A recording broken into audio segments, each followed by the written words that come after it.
May asthma ka ba o kasama ka bang may asthma sa bahay at malapit kayo sa bulkan na pumuputok? Alam mo ba kung ano ang dapat gawin bago pa sila atakihin? Kapag may ashfall mula sa bulkan tulad ng Mayon Volcano o Taal Volcano, hindi lang ito simpleng alikabok. Ito ay pinong abo na kayang pumasok sa baga na napakadelikado sa may asthma. Ito ang mga dapat gawin. Una, manatili sa loob ng bahay hanggat maaari. Isara ang pinto at bintana, at kung kaya, lagyan ng basang tuwalya ang mga siwang para hindi makapasok ang abo. Ikalawa, gumamit ng mask mas okay kung N95, pero kung wala, pwede na ang surgical mask at dagdagan ng basang panyo para may extra protection. Ikatlo, kapag maglilinis, iwasan ang pagwawalis ng tuyong abo. Basain muna ito para hindi lumutang sa hangin at malanghap. Ikaapat, siguraduhin laging handa ang gamot.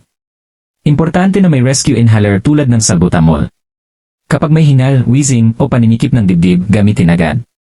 Ikalima, iwasan ang kahit anong usok sa loob ng bahay, sigarilyo, pagsisiga, o kahit anong makakadagdag sa iritasyon ng baga. Kung lumalala ang ashfall o may abiso ang authorities, huwag mag-atubiling lumikas. Mas lalong importante ito kung ang may asthma ay hirap na huminga kahit may inhaler. Hindi biro ang volcanic ash para sa may asthma. Mas mabuti ang handa kaysa magsisi sa huli.